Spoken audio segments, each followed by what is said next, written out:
Welcome, everybody, to Limited Level Ups. I'm Alex, and this week's episode is a Kaldheim Arena Open breakdown. One of my all-time favorite formats. Kaldheim is back on Arena until the end of the month. I think right until Phyrexia All As One goes up. But more importantly, there's an Arena Open this weekend. The weekend of January 21st and 22nd that hopefully we can prepare some people for. So since the Open is a split format event, just, day one is sealed, day two is draft, I'll mostly be talking about this format holistically, touching on points that both pertain to draft and sealed. But I do want to take a bit of time later on the episode to touch on sealed specifics.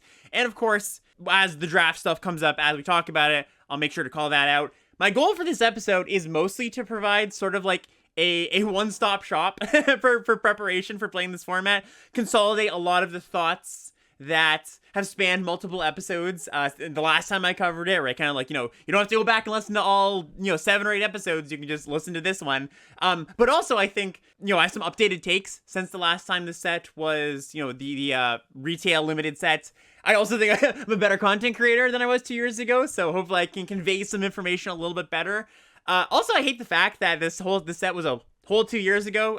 Time is fake, and magic seems to be the only true constant. But anyways, for those who do want a deeper dive on sealed specifically, I did actually do a sealed episode. I don't even know if I put it on the podcast feed, but it is on the YouTube feed. You can just search Limited Level Ups Kaldheim Sealed for like a whole episode on that for a super deep dive that, I won't be going as deep today, but I will be touching on some stuff. If you are looking to super prepare, like get your most prepared for this weekend, I also think one of the best places to go is the Limited Level Ups Discord. Just one of the best places online that you can go to get better. There's a lot of people talking about this format, getting prepared for the Open, sharing sealed pools, and that segues us nicely into the Patreon, patreon.com/Limited Level Up. So you do not have to be a member of the Patreon, by the way, to join the Discord, but if you are, you go to patreon.com/Limited Level Ups and you support the show at any level. You do get access to the secret rooms over there where you get direct access to me. You can at me, ask me for a deck build, ask me for, draft advice, stuff like that. So if you want to support the podcast, if you like what's going on here, check that out. And like I said, if you do want just to get some vibes for your sealed pool building or just ask some smart people over there what they think about the format, you can also do that. That's also free. I haven't shouted this out in a while. I don't often. I'm behind on that. bit.ly/join the Discord, cord spelled like corticals with the CH, if you want to check out that Discord, or you can just search Limited Level Ups, or it's in the podcast feed, in the show notes, and the YouTube comments. So lots of ways you can find that Discord. But yeah, if you want to support the show, patreon.com/Limited Level Ups. All right, so let's jump into the show. Where I want to start today is sort of just telling the story of this format from my perspective. And I don't think my perspective is radically different than how a lot of other people see this format, but I think it's different enough that it's worth stating here just to give an idea of the lens that I'm looking at this format through as we go through the episode. So the ultra reduction of this format that you'll sometimes hear people talk about is that Kaldheim is a 2-deck format. The 2 decks are snow/multicolor green stuff and red-white aggro, right? And that reduction comes from a place of truth, I think. White-based aggro decks are the best decks in the format, and snow/multicolor green decks are, the opposite end of the spectrum, but also quite good. But framing this format as a 2-deck format, I think cuts you off of a lot of what this format has to offer. If you want a visual example of this, I would point you to Jason ILGT, who of course is been on the podcast. I think was the best of 3 trophy leader for Kaldheim when this set was out. And Jason posts their deck on Twitter, all their trophies, and you can check those out. I think even recently, since the set was up this week, there's 5 or 6 trophies up there. And Jason's decks look very different from one another. And almost none of them I would describe as snow or white aggro. So for example, we've got blue-white control featuring Giant Ox and Colossal Plow plus Doomscar, which is, a very kind of uncommon thing to see in this format, blue-white control. We've got Jund mid-range, which is also kind of a weird thing. We've got Obzon runes. So just like, I'm going to touch on Jason's approach to success in this format in a minute, because it's something that I very much adopted myself for success in this format. I want to kind of unravel what that's about. But I just wanted to start this episode out by sort of dispelling the idea that was pretty prevalent at the time, I felt, that Kaldheim is just a 2-deck format. Because it's a 2-deck format if you want it to be. If you put on the blinders and you're just like, yeah, just red, white aggro or snow, you can do that. But I don't want it to be because there's so many other things that you can do. And of course, we're going to get into that as we get into our episode. Just quickly, with my little soapbox out of the way, I want to touch on the strength of the colors in this set for folks that either haven't played it much or didn't fully internalize it at the time. This set has a pretty clear color ranking, I think. Some sets are a little bit muddier, but white, green, and red are the best colors in this set. And the Naya colors. Green and white, probably a little bit better than red, but all three of them I'm very happy to start there. Blue is not bad, but it has a lot of junky commons. And then black, I would say, is pretty much just bad. I mean, I'm not saying you can't win with a black deck, but there's like very few commons that you actively want. There's probably only one common you actively want, and that's Feed the Serpent.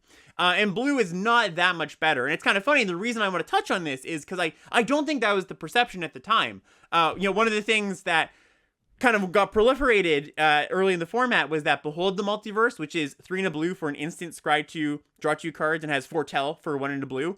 That was kind of touted as one of the top commons, and it's a good common. It is definitely a solid card, but this format is on board enough, like you need to get on board on turn 2, on turn 3, so you don't get run over, that I don't feel comfortable calling Behold the Multiverse like a top common, and that means that blue is, one of its kind of claims to fame is not as good as a lot of people perceived it as. So that just like bumps blue down a little bit. Blue does have some good commons though. Bergstrider, which is 5 in a blue for a 4/4 giant, which is relevant in this format.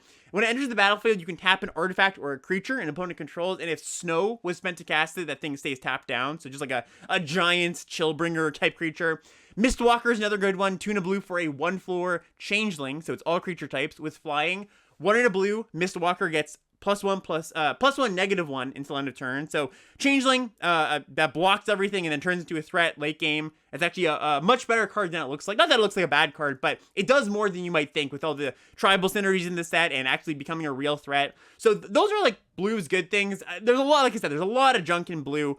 By the way, I'm not touching on red, white, and green just yet because that's going to be the bulk of the episode. I'm going to be talking about those cards a lot. I want to just kind of talk about why you would draft/include blue or black cards in your sealed pool or in your deck. And then black, like I mentioned, Feed the Serpent, which is 2 black instant, exile target creature or planeswalker. This is the best black common, and it's not even that good. Like, it's a 4 mana exile anything, which, is solid, but you can't load up on them. It's a little bit clunky. It's not one of the better removal spells in the set. There are other black commons that are desirable, but a lot of them are a bit more situational, a bit more, well, my deck might want this because it's an elf, or my deck might want this because it's really good at using like a small body. So for example, there's like Koma's Faithful, which is 2 in a black for a 3/1 lifelink. Then when it dies, both players mill 3. That's like a solid card if you have like elf synergies or you have equipment to pump your lifelinker. There's Elderfang Disciple, which is 1 in a black for a 1/1 elf that when it enters the battlefield, your opponent discards a card. So kind of like a Virus Beetle, Burglar Rats variant, which is not as good as Virus Beetle for sure. There's not nearly as many synergies in this format as there was in Neon Dynasty with Virus Beetle. Like, it's a card you can play. It's not one of the better cards. So yeah, I would just say if you are new to the format or just want a quick like one stop, hey, what's the quick hit? What should I do? Jumping into a draft. What do? I would try to lean away from blue and black and lean towards white, green, and red. Like these are just the bulk of the good cards in this set are in white, green, and red. And like I said, we will get into that as we get a little bit further into the episode. All right, let's get into some archetypes. So starting with the best one, red, white, aggro. And you could frame this as red, white, or you could just frame this as like white based with some red, because I think white based with some green also works pretty well. But the equation for a good red, white aggro deck in this format is pretty simple. You just want to pair cheap creatures with keywords and ways to augment them. So you got Battlefield Raptor, which is a single white mana for a 1/2 flying first strike creature. One of the best aggressive creatures in the set. It's kind of funny. This was when Kaldheim came out. This was like right at the crux of when people started to realize, ooh, 1-drops, they're not so bad after all. And I think Battlefield Raptor was the first one of that. The majority of people came into the set and were like, ooh, this 1 mana 1/1 flyer, I think it might be good this time. And it was good. Like, there was a lot of sets before this that was true, but I think Battlefield Raptor kind of marked a turning point in, okay, I think we're going to come into this set thinking this card is good, and it is. Like I said, it's cheap keywords that you can augment. Flying First Strike. Story Seeker is another one. One in a white for a 2/2 lifelinker. Fearless Pup is red mana for a 1/1 First Strike, and then it has Boast, which is an ability that says when you attack, or when this thing is attacking, you can activate this ability, but only once. And it's 2 in a red. The pup gets +2/+0 until end of turn. So it's it's a 1 mana 1/1 First Striker that can threaten to be a 3-power creature if your opponent wants to throw something in front of it. So those are your like cheap creatures, and there's a bunch in there. Like this set is kind of littered with cheap creatures with good keywords. And the second part of this, and what makes this deck really tick, is the fact that the tricks and the things that augment your creatures in this format are really good, really efficient. There's not only good tricks, good combat tricks, but there's also really good equipment, which we'll get to in a second. So the big one that I think everybody remembers if you played this set, and it's been in a set or two recently as well, is Run Amok. So this is 1 in a red for an instant. Target creature gets +3/+3 and gains trample until end of turn. And this card is just like exactly the kind of combat trick that you want in any aggressive deck. Like, not your opponent just can't play around it, right? Some combat tricks you're like, okay, I'll make them use it, and I lose my creature, but that I get the trick out of their hand. That happens, you lose your creature, but you still take like infinite damage when they have a Run Amok. So it's just like a nightmare of a card, really pushes a ton of damage. One I want to call out is Wings of the Cosmos. This is a single white mana for an instant. Target creature gets +1/+3. It gains flying until end of turn, untap it. So this is one of the most underrated cards in the whole format. Honestly, it goes like last pick a lot of the time, and that means that you don't have to pick it very highly, but this is a card I'm pretty happy playing 2 or 3 copies a lot of the time in my white aggro decks. Not only does it win combat for 1 mana, which is big, but in the mid to late game, you just send your giant thing to the sky and you push a ton of damage. And the untap matters too, not only just for potentially ambushing an opponent's creature in a close combat situation, but also, like, there's Bergstrider I mentioned, where you tap something down. You can untap your creature when you're like, okay, I stabilize my Bergstrider. It's like, nope, untap, hit you for a bunch. So these 2 tricks are the most premium ones. There's a few at uncommon that are pretty good. Kaya's Onslaught's like a double strike trick, pairs very well with Run Amok. But the second part here is the equipment. So the 2 main the 2 main equipment at common are Goldvein Pick and Tormentor's Helm. And Kaldheim's kind of funny too, because in the past, 4 or so years, they've pushed equipment archetypes in various sets, and they never really work. Like, most of the equipment are just a little bit too understated, they're a little bit too clunky, or the payoffs aren't good enough. The equipment in Kaldheim, for the most part, is just pretty good. There's a few stinkers in there, but if you're gonna put an equipment in your deck, or if you're like, ooh, should I put this equipment in your deck? Yeah, like, if you don't know how good the card is, and there's several ways to look up how good the card is. Of course, you can go on 17 lands or check a tier list or something. But if you're really unsure, most of the time it's just going to be a good card. So the ones, like I was saying, you want to I'm calling out here are Goldvein Pick and Tormentor's Helm. So Goldvein Pick is a card I'm going to talk about a little more in depth in a second. But this is one of the key cards in the format. This is kind of a really funny discovery. I think Deathsea was the one to first play this card. So this is 2 mana for an equipment, colorless mana. Equipped creature gets +1/+1. Whenever equipped creature deals combat damage to a player, create a treasure token. And it's got equip for a single mana. So what this basically says is it's a free equip if you get the hidden, which is nice, right? But if you put this on a raptor, or it doesn't even have to be on a raptor, it can just be on like a 2/2 creature, and usually that's enough to get past your opponent's creatures that they have at that time of the game. You get to, not only, like I said, is it a free equip, but you can have some turns where you're just like, okay, well, I make a treasure, maybe I don't use the treasure this turn, I play a 2-drop, but then next turn I double spell with it. So it's really, really explosive, and until you've seen this card in action, it's really kind of difficult to really parse just how good the card is and how punishing it can be when your opponent has one. You're like, crap, like, I have to leave a creature back so they don't get a treasure. And it pairs best with evasive creatures like Battlefield Raptor, but it doesn't have to be on an evasive creature. Like I said, you can just put it on any 2/2. Anything with a keyword is pretty good. Like I mentioned, that the pup, it's good on the pup because, a 2/2 First Striker is pretty difficult to block in the early parts of the game. Tormentor's Helm is a similar card, a little bit worse certainly, but also has its merits. It's a single red mana. The equipped creature gets +1/+1, and whenever the equipped creature blocks, it deals a damage to the defending player. Single mana to equip. So very, very cheap on both sides, and you're kind of getting your +1 damage either way, right? Either they block, you get the damage in, or just like Gold Vein Pick, like I was saying, you equip it early in the game, and they probably can't block it. It's not that bad. It's pretty good in a flyer to just like, get in a few extra points. Also, if you've got a bunch of these, as the game goes on, you have 3 of these, and your opponent's just like, well, what do I do? Like, I have to literally use a removal spell on every single one of my opponent's creatures, or else I'm just dealt 3 every single turn. So, yeah, these 2 are the key ones. One twist on this archetype, though, one thing that you kind of want to maneuver as you're drafting or building a sealed pool, is just thinking about, like, exactly what augmentations your deck wants, or what the creatures in your deck want from, as far as augmentations go. So, what I mean by this is, the equipment generally plays better on the evasive creatures, on Battlefield Raptor, on things with, first strike, things that are difficult to block. Because, well, you're getting that additional bonus, your opponent can't really do anything about it, and then it's like, okay, well, but, like, I either trump block or I take a bunch of damage. So, pair equipment with evasive creatures or cards with keywords.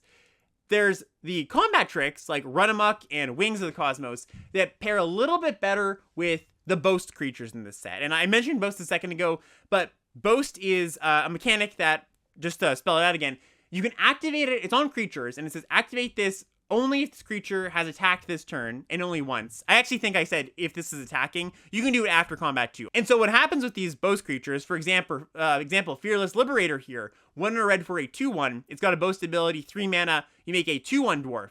Your opponent has to block this. They can't just let you make 2/1 dwarfs every single turn. So like, all right, well, I guess I block. And then you go, I Run Amok you. So there's situations where your opponent just like, you have a 2/2, let's say, and your opponent has a 2/3. And they're like, okay, this 2/3 is kind of valuable, and I'll just take the damage. And you're looking at this trick in your hand, and you're like, oh, they're going to block, and I'm going to use the trick. And it's like, well, they're not really incentivized to, because why do they care about blocking your 2-power creature when they have a good creature on the battlefield? With the Liberator or cards like it, they kind of just have to block it, because, again, they can't let you keep accruing value, so they go, okay, I have this good creature, but yeah, sure, I'll block, and then you Run Amok, and then, you kind of get your money either way. Not to say that these are not interchangeable. It's not like you can't have your equipment in your Boast decks or your combat tricks in your Battlefield Raptor decks, but the thing is, equipment costs mana to equip, so that means you'll have less mana to activate Boast, and evasive creatures like Raptor or Pup don't get blocked as often, so you won't have as many opportunities to use your combat trick. That's kind of the small twist, the small mechanical thing you have to worry about. But again, it's not like the biggest deal in the world. It's just like a slight added complexity on top. All right, so that is the primer for red-white, and now for something completely different. Next up, we have the opposite end of the spectrum, and that is, drumroll please, multicolor green, not just snow. Doesn't trick you there, right?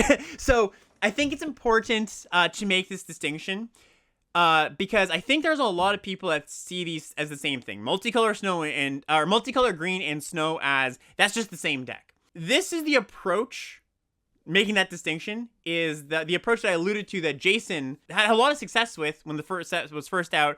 And again, I've adopted this, and I think this is a very successful strategy. And the idea is you just like don't care too much about the snow cards. More, you're just making use of the many fixing tools in this set to play as many good cards as you can. Now, of course, you might be asking yourself, well, why not snow? And it's not to say that you can't have some snow stuff going on here, but one of the biggest pitfalls you can suffer from in this format, I think, is thinking that you need to prioritize snow lands and snow payoffs to play the most powerful cards in the set. When really, I think if you had a deck that just like could play all 5 colors, like it had all the fixing in the world, just very comfortably, some of the best cards at common and uncommon aren't actually snow cards. They're just like multicolored, the golden commons and some, banger commons that exist. And some of the snow cards are actually quite a bit worse, I think, than a lot of people perceive them as. In addition, snow is often pretty contested, and especially if you have just like a bunch of people that maybe, drafted a few times this week to get a refresher, but most of their drafting of this format was what they played originally. I think a lot of people are going to be prioritizing snow cards. Like, there's this whole strategy that I would argue wasn't actually very effective in this format, where what you would do is you take all the Snowlands pack 1, try to cut it off, and then you get past all the snow payoffs packs 2 and pack 3. And that just doesn't really work, because if there's more than one person at the table doing that, you're kind of screwed. And number one, a lot of people are in the know of that strategy, and they just like will try to do that. And if you're sitting beside somebody who's also doing that, you're going to be really in a tough spot. but also just like as far as the numbers go of how many snow cards and payoffs there actually are, a good snow, like the table can't support that many good snow decks. I'd probably say like 1.5 to 2 at most. So when you cut snow out of the equation, you kind of are just left with, okay, well, if I'm just like, don't care about the snow payoffs that much, or don't prioritize them anyways, maybe I get some snow stuff in my deck where I picked up some incidental enablers, then you're just left with Jaspira Sentinels and Gold Vein picks and Shimmerdrift Vale, which is a snowland that allows you to pick a color when it comes in, so it's just like a multicolor fixer, and it taps for that color. And it allows you to just play a lot of the good cards in the set without having to fight the snow war, basically. So some of the enablers for this deck, and the 3 big ones, were the ones I just mentioned. Gold Vein pick, I called that one out. Shimmerdrift Vale, land that can tap for a mana of any color. Well, you have to choose the color. It doesn't just tap for a mana of any color every single turn. So you choose either red, blue, green, whatever when it comes in. And Jaspira Sentinel. So Jaspira Sentinel I haven't quite called out yet, but this is one of the best cards in the format, or one of the best commons.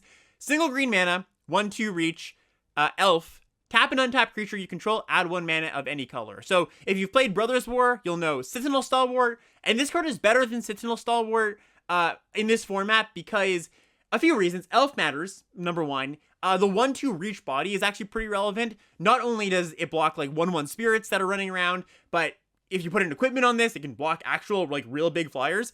Also, just like chump blocking a big flyer in a race actually does come up quite a bit. So this card enables so much. Gold Vein pick, I mentioned that card a second ago, but I do want to call out that a lot of people, I think, view Gold Vein pick as an aggro card, as like okay, I put this on my Raptor and I go to town, right? But as long as you have enough cheap creatures, you could also count on this semi-reliably as fixing. It's not quite as reliable as like a land or just Jaspira Sentinel, but just like that situation I was talking about before, where you just like have a 2/2 on the battlefield and your opponent plays a 2/2, and you equip this on turn 3, and your opponent's just like, well, yeah, I can't block this, but, you know, it really sucks that I have to take it. I just can't jump block to make them not get a treasure. And that comes up enough of the time, paired with, you know, creatures, incidental creatures you pick up with keywords, or incidental evasion creatures, that you'll be able to use pick as fixing enough of the time to make it, yes, I can count this as a source in my deck, for example. So yeah, I think one more thing too, just on the snow, anti-snow talk here. One of the things is that when you don't have snow payoffs in your deck, or just like you minimize them, you just don't need to spend picks on snow lands, like non-snow duels. Obviously the dual lands, like there's 10 dual lands in the set that are snow. Those are still going to be high picks for your multicolor decks, but sometimes you'll just take like Snow Forest, right? And like you'll have to prioritize it because you're like, crap, I really have to take this for my snow deck, even though there's a good card in the pack I would like to cast. You can kind of just circumvent that. And again, I'm not advocating never take a Snow Forest, because it's good to, like, if there's nothing else in the pack, sure, take it. You might get a Berg Strider, you might get a Sculptor of Winter, which is like a ramp creature that untaps snow lands. It's just that I think, again, I'm trying to dispel or kind of distill what I think my view of the format is, and dispel kind of the myth that snow is multicolor green, because I think there are 2 different things. And just one more layer on top of this doesn't mean you can't draft the snow deck. I'm not saying don't draft snow. I'm just saying be cautious about it and don't have that as your plan A, basically. Anyways, rant over. All right, so there is Gold Vein pick and Jaspira Sentinel, like I mentioned, as the 2 of the main fixers, along with Shimmerdrift Vale. But also, there's that cycle of 10 snow duels, like I mentioned. There's also a cycle of rare dual lands, the flip lands, the pathways where you choose one. And there's also Horizon Seeker at common. This is one of the lesser ones, not as good, but it's 3 mana for a 3/2. It's got a boast ability, 1 and a green, search your library for a basic land card, reveal it, put it into your hand, and shuffle your library. A little bit clunky, you know, you have to get an attack, you have to spend 5 mana overall, but it's a playable card. It's a way to get a source in your deck. And then the payoffs for getting a bunch of, 5 colors of mana in your deck. And mind you, when I say multicolor green, this can range from 3 to 5 colors. And because Jaspira Sentinel and Shimmerdrift Vale and Pick all make 5 colors of mana, it's pretty easy to have a deck that just has cards of all 5 colors. So there's the card here, Path to the World Tree, which is one of the best uncommons in the set. 1 and a green for an enchantment. When it enters the battlefield, you look through your library for a basic land, put it in your hand, and shuffle. And it's got this ability, 2 and Wooburg, sacrifice the Path to the World Tree, so it's 7 mana overall.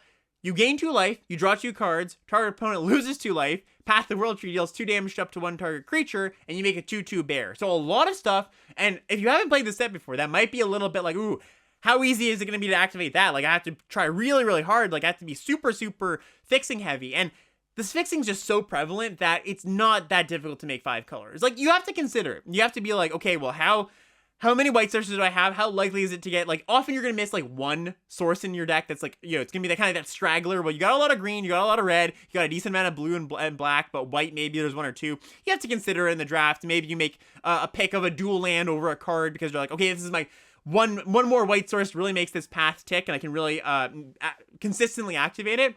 But it's not as hard as you might think. And that's a really, really good payoff for not just fixing you, which is, of course, just part of the multiple fixers in the set, but a good payoff for if you can get a bunch of colors together. There's a bunch of awesome golden commons in the set. Svella Ice Shaper is one of them. 1 green-red for a 2/4. 3 tap it. You make basically a manolith. It's a snow manolith, so it's an artifact that taps for a mana of any color. And then it has this ability, 6 red-green. Tap it. Look at the top 4 cards of your library. You can cast a spell from among them without paying its mana cost. So just like really, really good engine card. And then one of the really, really big things, and this is one of the kind of exploitable parts of the format, or maybe just like underlooked part of the format, is this cycle of lands at uncommon that have a dual cost activation. So for example, we've got Bredegard Stronghold here. It enters the battlefield tapped. You tap it to add green mana, and you know these all tap for different colors. And then it has the ability green, white, white, tap and sack it. Put a +1/+1 counter on up to 2 target creatures you control. They gain vigilance and lifelink until end of turn. Activate this ability only as a sorcery. So these lands, they often go like criminally late, because I think a lot of the times people go, well, I'm not in green-white, I'm not going to take this card. When, just like I was talking about with Paths of the World Tree, it's not that difficult to get, you know, a bunch of sources in your deck through the multicolor fixers. If you've just got like, 2 Bredegard Strongholds and like 1 of the other lands that you've picked up super late, right? You pick up, honestly, you get these last picks some amount of the time. You just got a bunch of ways to use your mana in the late game that your opponents might not have. And this is, like, you're not always going to get bombs and excellent uncommons, you know, those go early. But these cards go late enough that if you just pick the fixing, the sentinels and the lands early, you can somewhat reliably pick these up late and have a good place to put your mana and be advantaged in the late game. Because that's kind of that's always the tricky part. You don't want to take a bunch of fixing early and then be like, well, what am I doing with it, right? That's kind of a pitfall you can fall into. But with these lands, you mitigate that really, really nicely because they do come to you pretty late. Now, not to say you should try to always wheel them. Some of them, like the Stronghold, are quite good. You should take those early. But it is something that, you know, I think an underexplored or under-talked about part of the format is picking these lands up late. And then, of course, you know, that's to say nothing about the bombs in the set, because there's just, like, a bunch of excellent sagas, a bunch of excellent planeswalkers, Koma, Cosmos Serpent, you know, that kind of the headliner bomb of this set, one of the best limited bombs of all time. There's just, like, a ton of good rares that you'll get past some amount of the time, like multicolor rares, because, you know, a lot of people will just be like, hey, I can't cast this card, I'm drafting Runaway aggro, or maybe they think that, you know, their multicolor deck is more of a 2 colors and a splash kind of deck, where you might be positioning yourself as playing more colors than that. Like yesterday I had a draft where I just, like, multiple packs in a row, late in the pack, like around picks like 4, 5, 6, I got A-level cards. And this is pack 3, mind you, because, you know, that's most likely when you're going to get these kind of cards, when people realize, hey, I can't cast this blue-green card. I got multiple A-level cards in a row just because, you know, my opponents couldn't cast them, or the people in the draft I was with couldn't cast them, and I got to take advantage of that. And again, it's not going to happen every single draft, but this is something that comes up a decent amount. Just, you know, example here, here's an example of one of the multicolor snow decks, or multicolor, I would call it multicolor snow, because there is quite a bit of snow here, but I've got Spear Essential X2, Sculptor of Winter X2, which is the ramp creature I was talking about that untaps the snowland, Paths of the World Tree. I've got 3 Ravenous Lindworms as my top end, which are the 6 mana, 6/6 gain 4 life, 2 Svellas, a few Sagas in there, and a lot of this stuff I didn't have to spend that high of a pick on. Again, a lot of this stuff I just got a little bit later in the draft. So, and then this is a separate draft from the one I was just talking about too. So it does happen with, you know, this wasn't a freak occurrence, right? So just to give you kind of an idea of what these decks can look like, I think this looks a little bit intimidating maybe to a lot of people who aren't used to splashing around like that. But with enough of these tools, and to be fair, I do have quite a few dual lands too, you can kind of get away with 4 to 5 colors of cards in this format pretty easily without even invoking any of the snow things going on. Okay, so I do want to touch on snow quickly. Why would you draft snow? And there are good reasons to.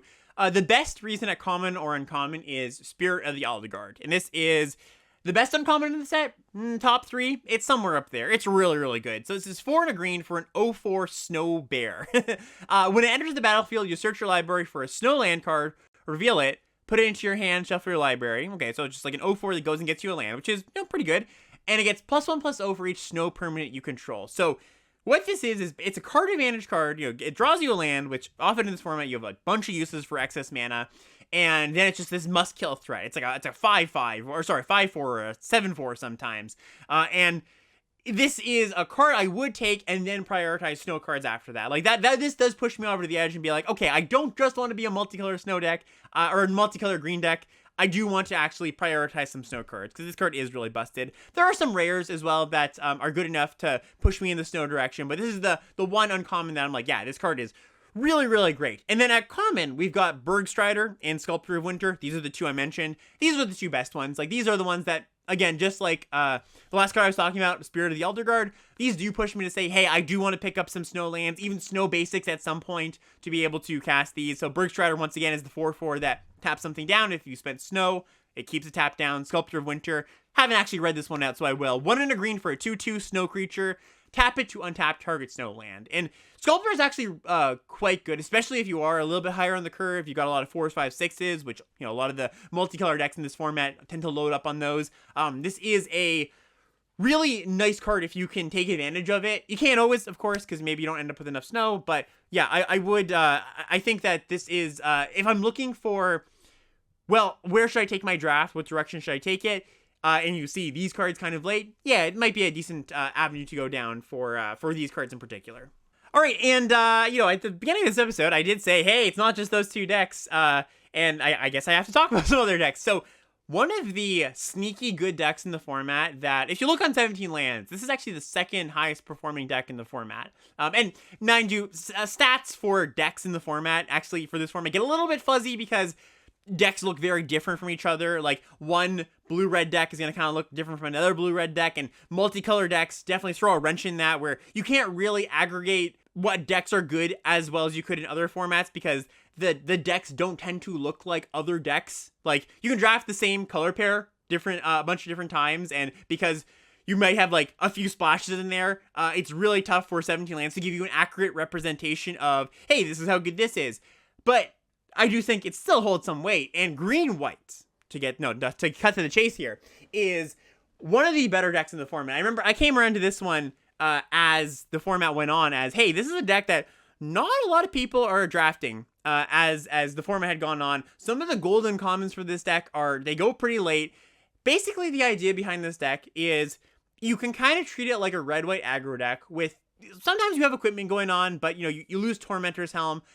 It's a green-white version of that deck where you're kind of got the same principles of, yeah, I am just like playing some cheap creatures, maybe some keywords, maybe some tricks, but the kind of twist on it is you get the good green cards, and green has just Spirit Sentinel to help you dump your hand. It's got like even Ravenous Lindworm, the 6 mana 6/6 gain 4, like you can play that. This isn't like a pure low to the ground super aggro deck a lot of the time. You can be more mid-rangey. There's a bunch of different flavors of this deck. You kind of just treat it as, yeah, I'm attacking you.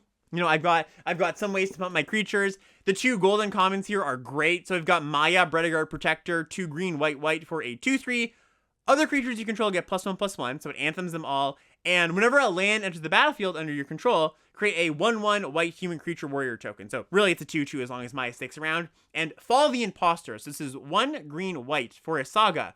First 2 chapters are you put a counter on up to 1 target creature. And the 3rd chapter is exile a creature with the greatest power among creatures your opponents control. So it's just like pumps your creatures and then it kills their biggest thing, which is just like really, really good. And again, this deck can be multiple flavors. It doesn't have to be like pure aggro. There's decks I've had where I've just got 2 Fall the Imposters and I'm like recurring them a few times and just like going off with Master Skald, which is a 4 mana 4/4 that buys back enchantments and artifacts from the graveyard. So yeah, there's a bunch of different ways that I could approach this. One card I want to call out here as, I remember this is a card that I got a lot of questions about when I was streaming the set 2 years ago. A card I would put in my deck pretty often and people are like, wait, that's a playable card? is King Harold's Revenge. So this is 2 and a green for a sorcery. Until end of turn, target creature you control gets +1/+1 and gains trample until end of turn. It must be blocked this turn if able. So if you're going wide enough, again, you're dumping your hand with your Spirit Sentinels, you've got Maya, maybe you've got Clarion Spirit, which is a 2-mana 2/2 that pumps out 1/1 tokens. Like, if you've got enough token makers or can dump your hand quick enough, this just pushes so much damage. It's not for the more mid-rangey decks. Like, I don't think this deck really, I wouldn't really correlate this with, like, Ravenous Lindworm necessarily, but if you're a low to the ground deck, like you're a low to the ground version of this deck, and you're making multiple bodies, it's a really great tool, and you get it dead last, pretty much. You never have to take this card early. It's a really potent tool for this deck. I would play 2 of them in a lot of my really good low to the ground decks with a bunch of Sentinels and a bunch of 2-drops. And then red-green. Red-green is the other one, this Naya trifecta that I was talking about. Green, white, and red are awesome, and red-green is a little bit less defined than the other decks, and a lot of times when I'm a red-green base, it does bleed into multicolor stuff, but I've had a lot of just like red-green beatdown decks where people were taking the fixing, the lands, the Sentinels, the picks, where I didn't have the opportunity to really, pick up some fixing and splash some powerful cards, but just like green-red beatdown is pretty good by the merit of the green cards are good and the red cards are good. It's kind of as simple as that. Like, Serap's Packmate, which is a card that I have not touched on, but it is the best common in the set. So this is 4 and a green for 3 and a green, 4 mana for a 3/3. When it enters the battlefield, you draw a card, and it has foretell for 1 and a green. This card's just like excellent. Obviously, this is good in any green deck, but it's just like kind of a placeholder for, green's commons are really good. One of the other best commons in the set is Ravenous Lindworm. I've been talking about that one, but I hadn't really put a button on. Yeah, this card is excellent, just one of the best commons. I'll play 3-4 of them if I can. Red's got the best interaction in the set in Demon Bolt, which is a 3-mana deal 4 that has foretell. Frostbite, which is a shock variant that deals 3 if you have 3 snow permanents. And Squash, which is a 5-mana deal 6 and costs 2 mana if you have a giant. So this is really kind of like a card quality deck where there's not a ton of synergies that you're really going after, but I do end up here a decent amount of the time because, well, early in the draft, what am I taking? I'm taking the good red, green, and white cards, and maybe white gets cut off and the fixing goes away. Well, I'm just a red-green deck, and like I said, it's a perfectly fine deck to be in. Elves. Elves is a cool one. So this was, one of the reasons Kaldheim was so great is there were so many format discoveries and format developments, and Elves was one of the ones that was fairly late, where I think that there was, I can't remember exactly how I do remember, Brian Hans, who is limited grinder. He plays on MTGO, and I've had him on the podcast a few times, and he was saying he was talking to Andrew Ellenbogen, who's a pro player,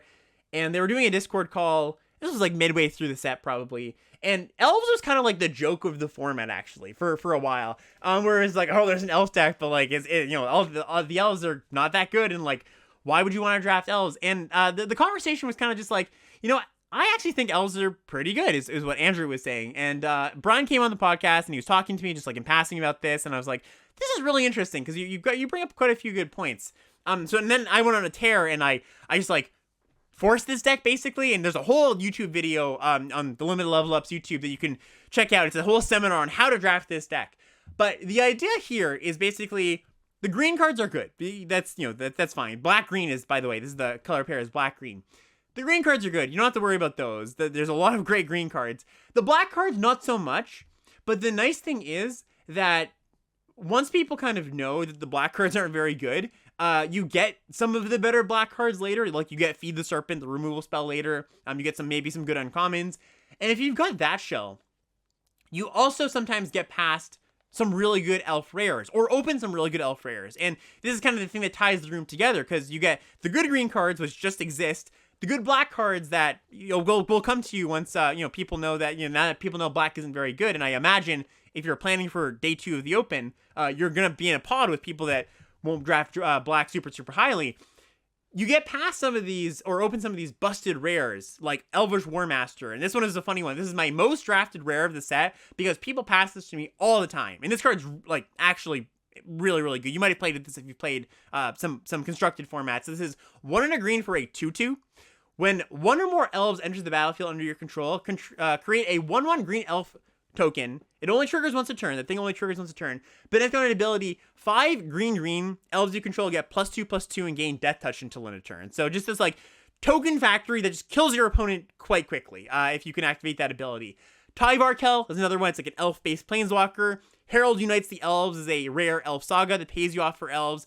And then the uncommon that you do get pretty late too is Skemfar's Shadow Sage, which is 3 and a black for a 2/5.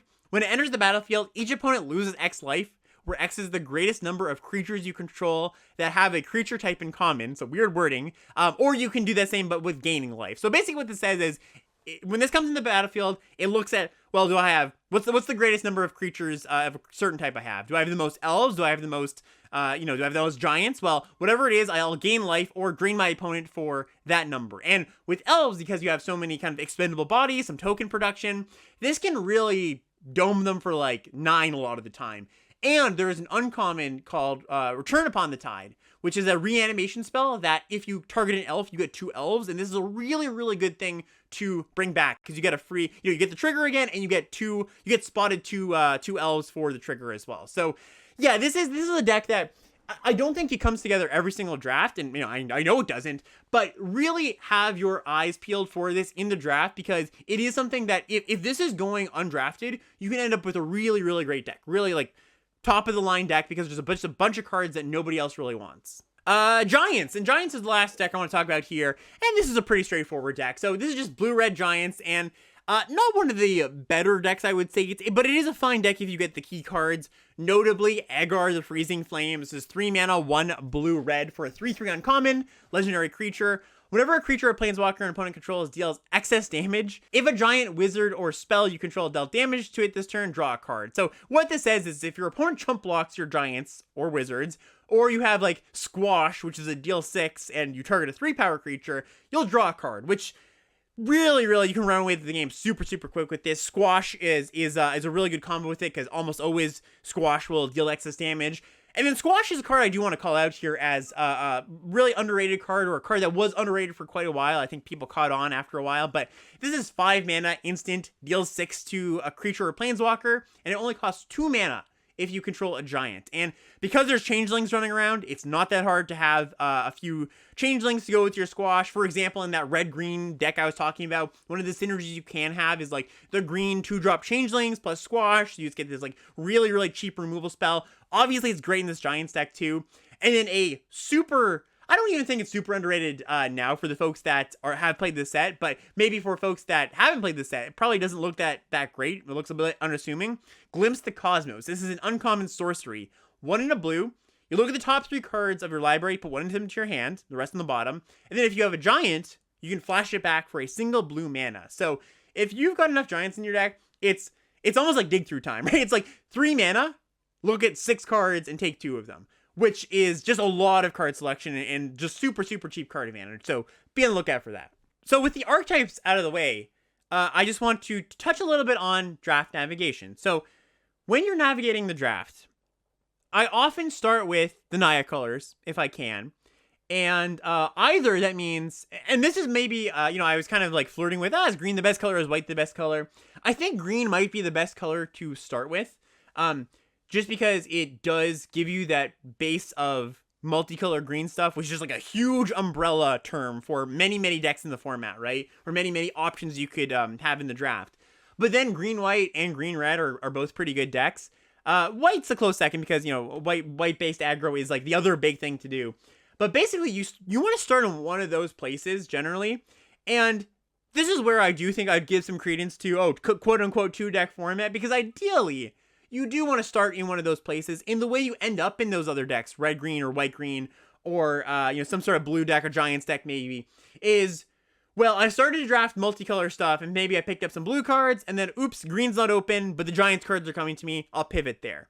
Or the opposite way, where it's like, well, I'm drafting red-white aggro, but oops, red's not really open, okay, I'll pick up some green cards. And that's so you kind of converge towards the middle, if your 2 polar opposites are not open, or one of the 2 polar opposites. And I think one of the things that got said about this format a lot is it was very difficult to pivot, because the 2 big decks were polar opposite. And I think if you just incorporate the decks that I've been talking about today into your strategy, elves and green-red and green-white, it becomes a lot easier to pivot, because they're just like a nice overlap. There's a lot of overlap. Again, it doesn't have to necessarily be like super synergistic overlap. It can just be overlap as like, hey, my red cards are good and my green cards are good. Well, great. I'll just like move into green red. And it's as simple as that, right? It doesn't have to be super complex. You're not missing out on a bunch of synergies because those Naya cards just happen to be pretty powerful. So that's generally, I think, just, it's pretty, pretty standard. They're pretty simple to put it, but yeah, start on one of those ends of the spectrum if you can. Obviously, you'll open sometimes a rare or good uncommons that bring you other directions, but it's quite easy to pivot out of those decks, I think, if you notice it in time. Like, that's kind of the tricky thing. You don't want to be like, all right, end of pack 2, beginning of pack 3. Oops, I just realized that, red-white's not open and I'm drafting a really crappy red-white deck. But by the time you get to the middle of pack 2, just really take inventory of it, I would say. That's maybe a good way to put it. Just like have a little check-in, be like, hey, is my lane really open, or am I seeing some good green cards or some good, multicolor cards or whatever it is, and then you can pivot from there. All right, and then some notable cards just to close this out here. So, like I mentioned, Sorrel's Packmates is the best common in the set. I think that this card still goes later than it should. It's kind of like the Inspiring Overseer thing, where Inspiring Overseer, even though people knew it was really, really good in Streets of New Capenna, it still went later than it should. And when it's later than it should is like, it went 4th pick. And I think I'd have a very, very tough time constructing a pack where that was correct to do.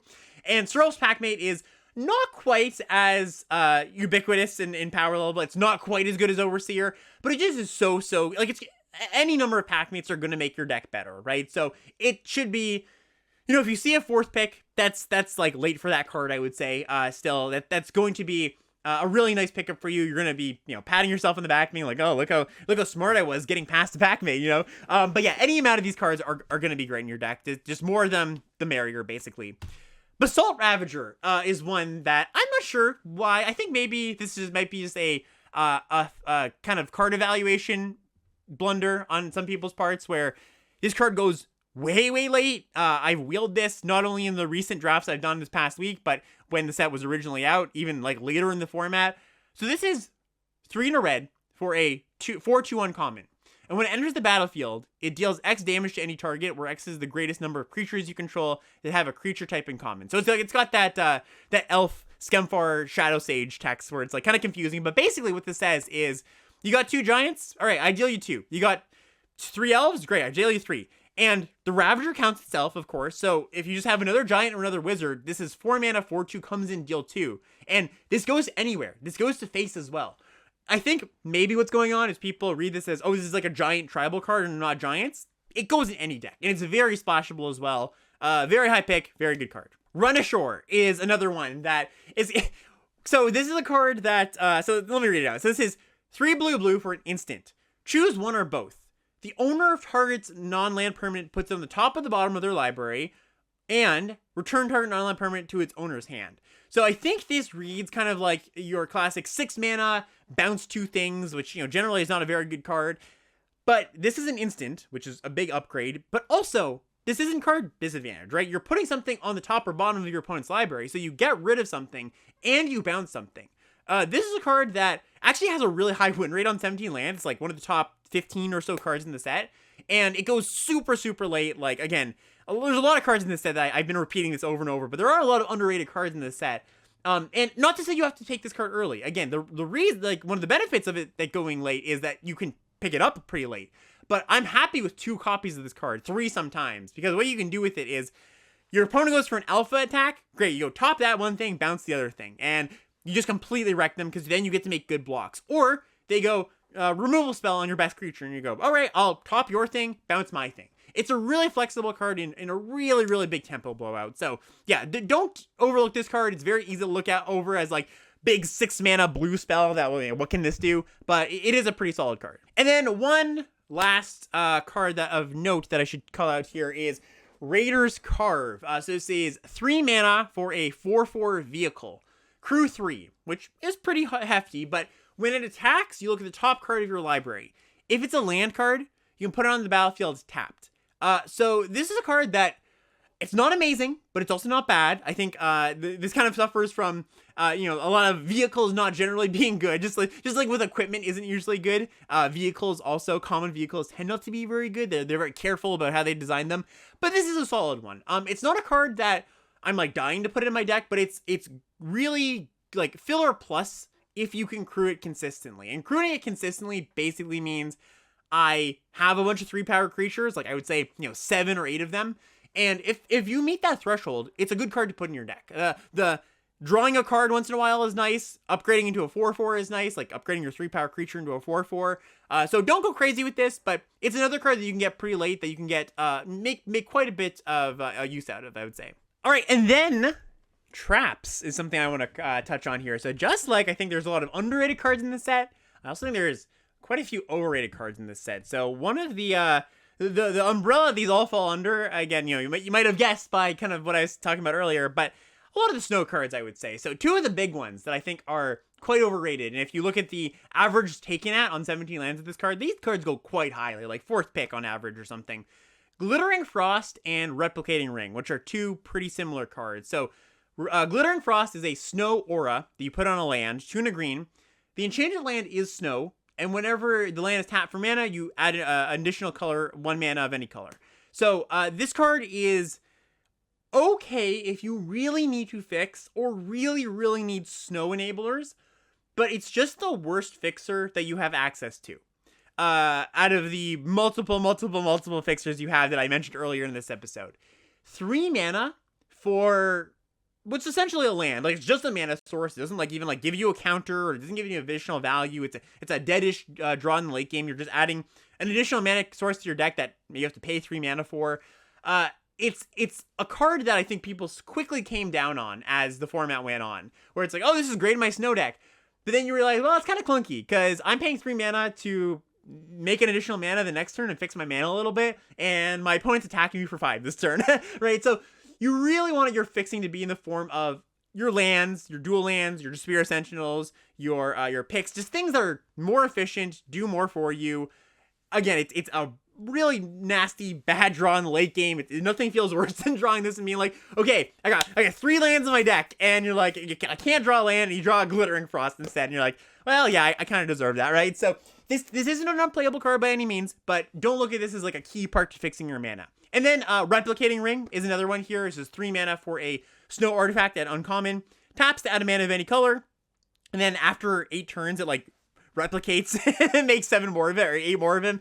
So you have a lot of mana, and it's a card that's very similar to Glittering Frost. It's actually almost the exact same card. The 8 mana thing, or the 8 ring thing, comes up once in a while, and you can do some funny stuff with it. But yeah, it's just the same kind of classic card. I will note that Glittering Frost is a good combo with Sculptor of Winter, the thing that can untap your lands. I still wouldn't be like, ooh, I've got a Sculptor of Winter, let me pick up a Glittering Frost, but just a push in the direction. If you have a few Sculptor of Winters, that does make Glittering Frost quite a bit better, because having all that mana on turn 4, you untap and you play a land, you've got 7 mana or whatever, that is pretty good. So if you're on the fence about if you should play Glittering Frost or not in your deck, that is something that would push me over the edge. And then one snow card, Icehide Troll. So this is 2 and a green, 2/3 for a snow creature, and it has the ability Snow. Icehide Troll gets +2/+0 and gains indestructible until end of turn. Tap it. And this is kind of the card I was thinking of when I said some of the snow payoffs aren't as good as some people think they are. This card is solid, and I think a lot of people experience a lot of frustration when they face this card, because it's like, all right, it's turn 8, and my opponent played a troll, and it's like, well, I have all this mana, and I can't even kill it, and what do I do? I have to chump block each turn, or is it just gonna kill me? The reality, though, is that on curve, it's not all that good. And spending Snow is not trivial, because 1, getting Snow is not trivial, but 2, so a lot of times your snow lands are there for fixing you, your snow duels, and so you can't, you want to cast your blue splash, but you also want to keep up your Icehide Troll, and there's a bit of tension there. So it's a card that can definitely feel punishing when you play against it, but it's not actually that great. Not a terrible card, but I think a lot of people were I remember advocating as this as the best green common at the time, and I don't think it's close to that. And I did say I would talk about Sealed, so I'm gonna give you a very, very brief Sealed rundown here, because it's not that complicated, actually. So that's being a bit I'm glossing over a lot there, but this Sealed format is one of the simplest, isn't the right word, but maybe least complicated when it comes to deck choice. So a lot of Sealed pools, the main puzzle, you're like, okay, well, how do I fit in all these good cards they open? I open a blue bomb and a black bomb, and my best color is white. How do I fit all this in? And the decisions are pretty straightforward in this format because there's so much fixing. So I'd say like 70% of your pools can just be distilled to, what is my fixing? What does that allow me to play? And green is often your base color, I'd say like 70% of the time, because there's so many good green commons and so many green commons that fix you. So you just go, okay, well, what does my mana allow me to play? How greedy can I get? Like, can I play all of my good cards? That can happen sometimes. Maybe I have to leave out the black bomb because I don't have enough black sources or something, but I get to play everything else. That's going to be how you're building most of your sealed pools. And you know, if you haven't, if the picture hasn't been painted yet, there is so much fixing, and it's not difficult to open up just like 5, 6, 7, 8 ways to fix. And that's in the lower end of things because you're including lands, artifacts, green cards. If you don't open up a pool that's conducive to this, there are some options, of course. One, you could play an aggro deck. The common wisdom, or, you know, the convention of like, okay, I didn't open bombs, I didn't open like powerful cards, I should play an aggro deck.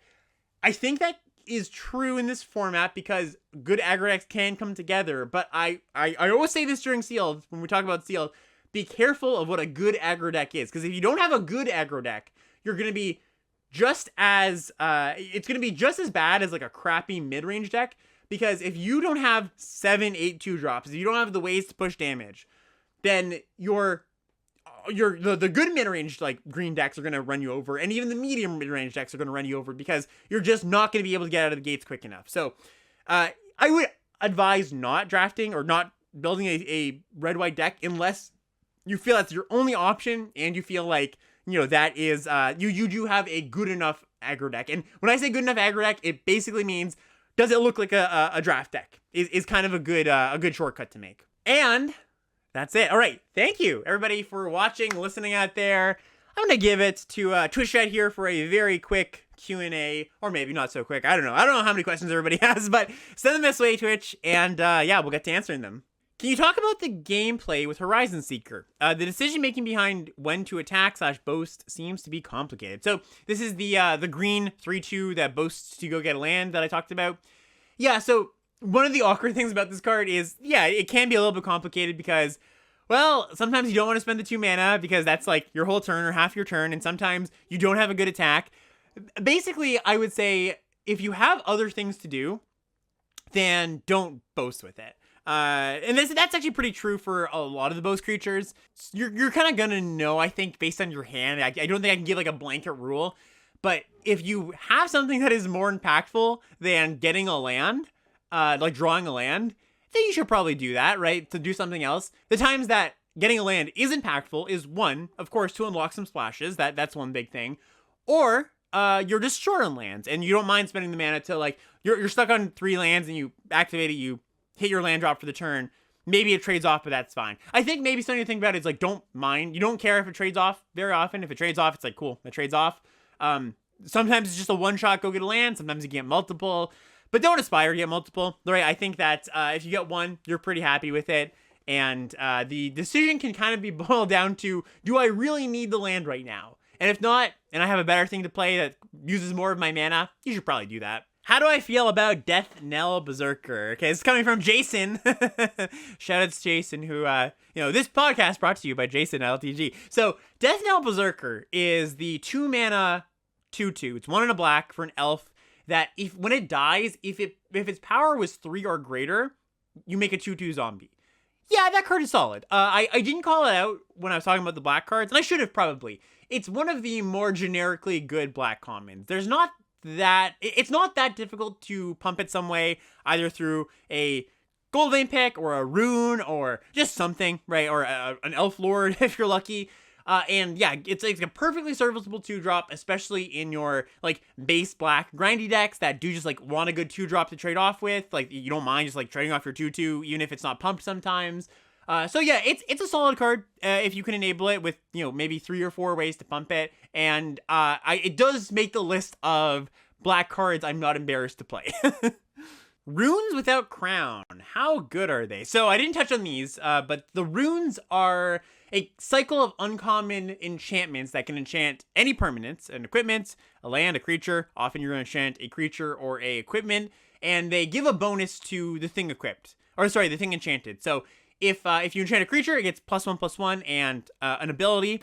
For example, the white one is 2 mana, enchant a creature, gets +1/+1 and lifelink. You also draw a card on all these runes. Or you can equip your Gold Vein pick or another equipment, and it'll gain the ability to give your things +1/+1 and lifelink, or whatever the ability is on top of whatever the equipment does in general. And Crown is a card. Rune Crown is a card that 3 mana equipment enters the battlefield. You can attach a rune from your library or your graveyard onto it when it enters the battlefield. It's like a 3 mana equipment that is 2 mana to equip. How do I feel about runes without the crown? They're good. I think that the white, green, and red ones are the white and green ones are the best ones. And then the black, blue, and red ones are a little bit more niche. The blue one gives flying, the black one gives death touch, the red one gives haste. They're like less generically good. I wouldn't generally play those unless I had the crown or I had like some amount of reasons to care about the runes. But most of them are just pretty good because they're low opportunity cost, right? Like you can cycle them on your land on turn 2 if you really need to. Because they all draw a card, they're just like fine to put in your deck most of the time. You know, you're never going to be too upset about them. Oh, sorry, correction. Only the green one gives +1/+1. My bad. Anyways, I'm going to pack up. Thank you so much once again for listening. And hopefully this podcast or YouTube video reaches your eyes and ears before tomorrow if you are planning to play in the Open. But even if you're not, like I said, the set is up for another 2 weeks or so. So it's an awesome set. I would recommend it if you haven't tried it out. And if you have before, hopefully this inspires you to jump in the draft queue. Thank you so much, and we'll see you next time. Bye, everybody.